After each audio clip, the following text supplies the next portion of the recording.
Everyone thought his story was already over. Not because he failed once, but because he failed quietly, repeatedly, and without excuses.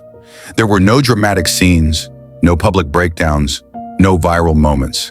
Just a man waking up every morning with the same weight on his chest, the feeling that time was moving forward while he was standing still. He wasn't lazy. That was the part people never understood. He worked harder than most, but nothing ever seemed to stick. Jobs came and went. Ideas started and died. Every plan looked promising at first, then collapsed without warning. Friends stopped asking how things were going. Family stopped expecting good news. Conversation slowly shifted from curiosity to sympathy, and then to silence. At some point, even silence feels louder than insults. He remembered sitting alone in his small apartment one night, lights off, phone face down on the table. Rent was due in 2 weeks. His bank balance barely covered groceries. The city outside kept moving. Cars, lights, people with places to go, while his world felt frozen. He didn't feel angry. He didn't feel sad. He felt numb. That kind of numbness that comes when disappointment becomes routine. Everyone else saw a failure. What they didn't see was the war happening inside his head. Every night the same thoughts returned. Maybe they're right. Maybe this is my limit. Maybe I missed my chance. He replayed old decisions again and again, wondering where things went wrong. Was it the degree he chose? The risks he didn't take? The ones he did? Or was he just not good enough? The hardest part wasn't failing. It was watching others move ahead while he stayed behind. People he once inspired were now giving him advice. People who doubted him before felt proven right. And slowly, without realizing it, he began to see himself the way they saw him.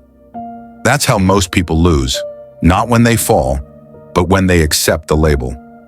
One afternoon, something small happened. Nothing dramatic, no speech, no miracle.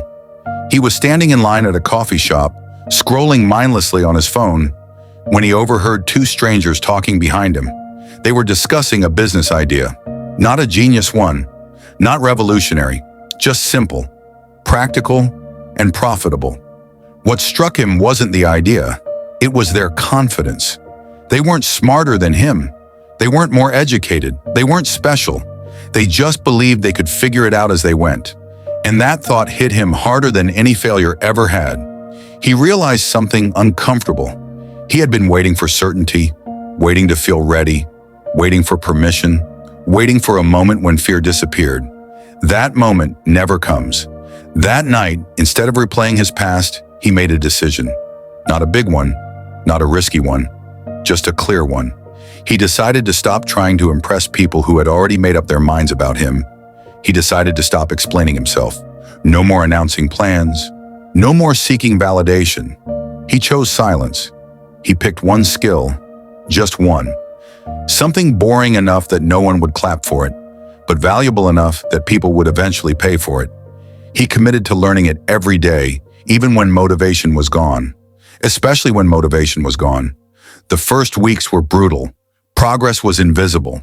Results were embarrassing. Some days he questioned the decision entirely. But this time something was different. He wasn't chasing excitement. He was building discipline. Days turned into weeks. Weeks into months. He still looked like a failure from the outside. Same apartment, same clothes, same quiet life. But inside, momentum was forming. He learned when others slept. He practiced when others relaxed. He failed privately, corrected silently, and improved steadily. No posts, no updates, no big announcement coming soon. Just work. There were moments he almost quit. Moments when old voices returned, telling him this was another dead end. But now he had proof, small proof, invisible proof, that he was improving, and that was enough to keep going. The first opportunity came unexpectedly. Not life-changing, not glamorous.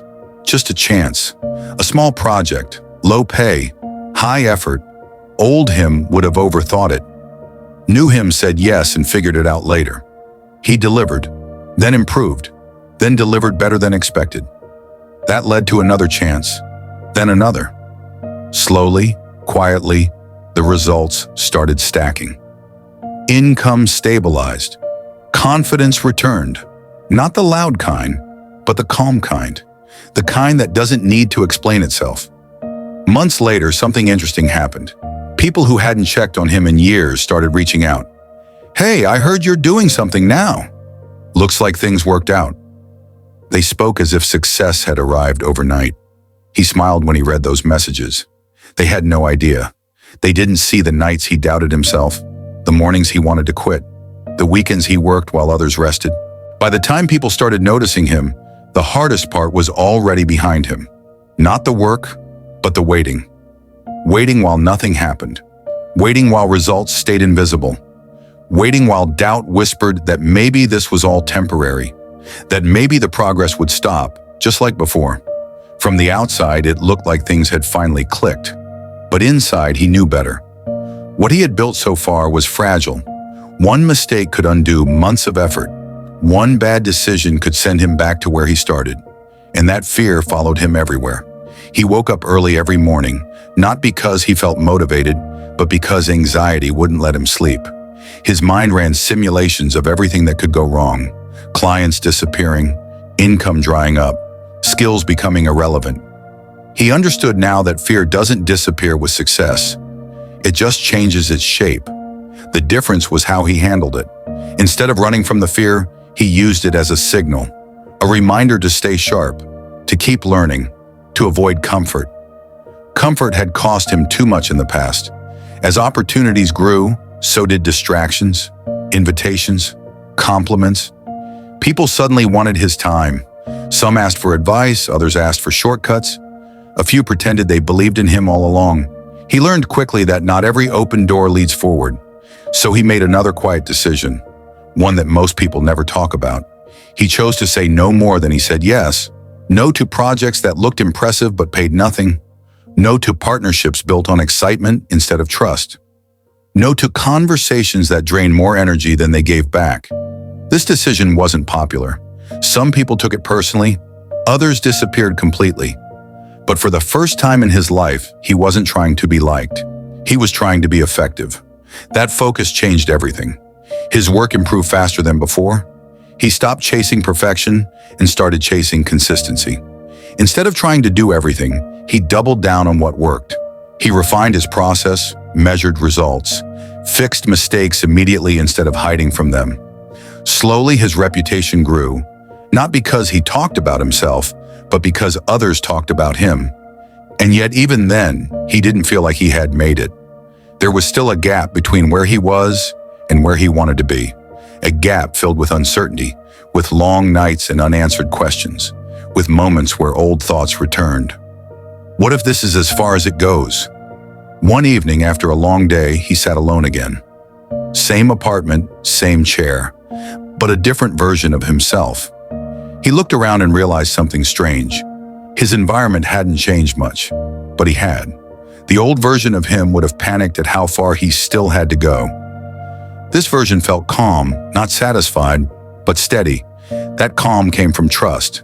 Trust in his process, trust in the habits he had built, trust that even if things slowed down, he knew how to move forward again. That's when it hit him. Success wasn't the absence of fear, it was the presence of direction. Weeks later, a major opportunity appeared, bigger than anything before.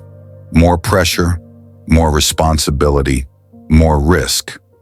The kind of opportunity that exposes weaknesses fast. He hesitated, not because he doubted his ability, but because he understood the cost. Accepting this would mean less rest, less margin for error, less room to hide. After a long pause, he said yes. The next few months tested him in ways failure never had. Long hours, tough decisions, moments where quitting would have been easier than continuing. He made mistakes. He lost sleep. He questioned himself again. But this time, he didn't spiral. He adjusted. Each challenge sharpened him. Each setback taught him something useful. He stopped seeing problems as signs of inadequacy and started seeing them as part of the game.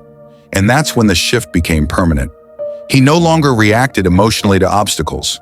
He analyzed them, solved them, moved on. The emotional highs and lows flattened into something far more powerful: stability. People around him noticed the change before he did. They commented on his confidence. his clarity, his calm under pressure. They asked how he stayed so focused. He never gave a dramatic answer, because the truth was simple and boring. He stopped chasing outcomes and committed fully to inputs, daily actions, non-negotiable habits, small decisions repeated without applause. Over time, the results caught up. Income grew, options expanded, life became less fragile. He moved to a better place, upgraded his tools, bought himself time, the most valuable currency of all. But what mattered most wasn't what he gained.